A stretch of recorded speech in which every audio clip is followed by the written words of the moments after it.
अभी 12 का बवाल थमा भी नहीं कि राजस्थान फिर शर्मसार हो गया।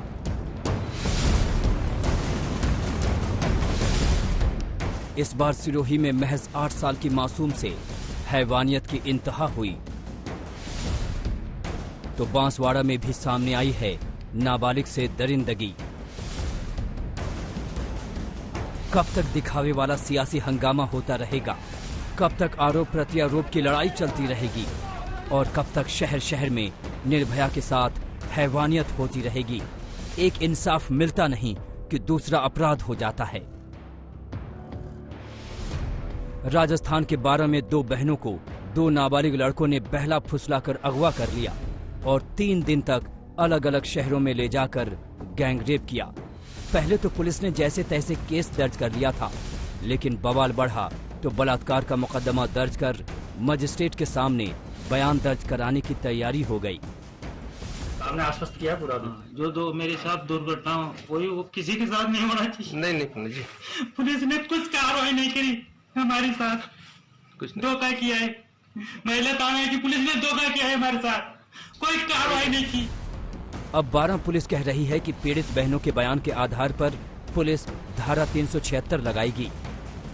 और बच्चियों के बयान में यदि ये बात आती है कि उनके साथ जो उन्होंने बयान दिए पूर्व में मजिस्ट्रेट साहब के सामने, उसमें कोई उनको मन पे कोई दबाव था, तो हम मजिस्ट्रेट साहब से दोबारा अप्लाई करके और दोबारा बयान कराने के लिए गुजारिश करें। उधर सिरोही में भी एक हैवान ने हदें पार कर दी। वहां तेलपी खेड़ा इलाके में जो कुछ हुआ उसे शब्दों में बयान नहीं किया जा सकता। महज 8 साल की मासूम को भी दरिंदे ने नहीं छोड़ा, हैवानियत के बाद उसकी हत्या भी कर दी। ये बहुत दुखद घटना हुई है और जो आरोपी है उसको पकड़ने का प्रयास पुलिस कर रही है और भी मैं राज्य सरकार को अवगत करा के पूरा एक स्पेशल टीम गठित करवा के प्रयास करेंगे कि भाई तत्काल इसकी गिरफ्तारी हो। पीड़ित बच्ची आदिवासी परिवार की थी, आरोपी भी उसी समुदाय का है। पुलिस कह रही है कि आरोपी जल्द गिरफ्त में होगा। उसे पकड़ने के लिए 5 टीमें बनाई हैं। राजस्थान के बांसवाड़ा में भी ऐसा संगीन अपराध हुआ कि शर्म से सिर झुक जाता है।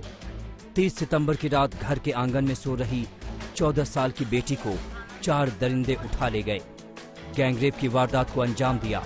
जब हालत बिगड़ी तो उसे अस्पताल में भर्ती करा दिया, लेकिन उसकी हालत इतनी नाजुक थी कि डॉक्टर उसे बचा नहीं सके। तब आरोपियों ने पीड़ित की सहेली को फोन किया और उसके भाई को अस्पताल भेजने को कहा। कुछ ही देर में घर के अन्य सदस्यों को भी इसकी जानकारी हो गई। सभी अस्पताल पहुंचे, लेकिन उनकी लाडली तो हैवानियत का शिकार हो चुकी थी। परिजनों को देखते ही सभी आरोपी अस्पताल से फरार हो गए। तब घर वालों ने FIR दर्ज कराई।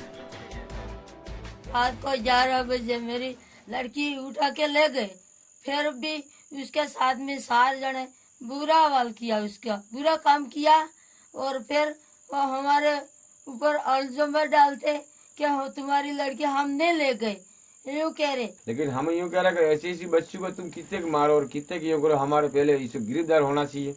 और वो भी मेरा लड़की 14 साल की है।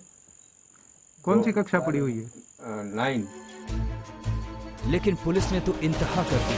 अब तक आरोपियों को गिरफ्तार करने में नाकाम पुलिस ने इसे प्रेम प्रसंग का मामला बता दिया। इसमें गैंगरेप का तो मामला नहीं है, इसमें प्रेम संगत का मामला मेरे सामने आया है। लड़की और लड़के दोनों का संबंध उनके प्रेम के हिसाब से चल रहे थे। बेटियों के साथ ऐसी अमानवीयता को लेकर राजस्थान पुलिस पर गंभीर सवाल उठे हैं। सिरोही से राहुल त्रिपाठी, बांसवाड़ा से राजेश सोनी और 12 से राम मेहता के साथ शरद कुमार, आज तक।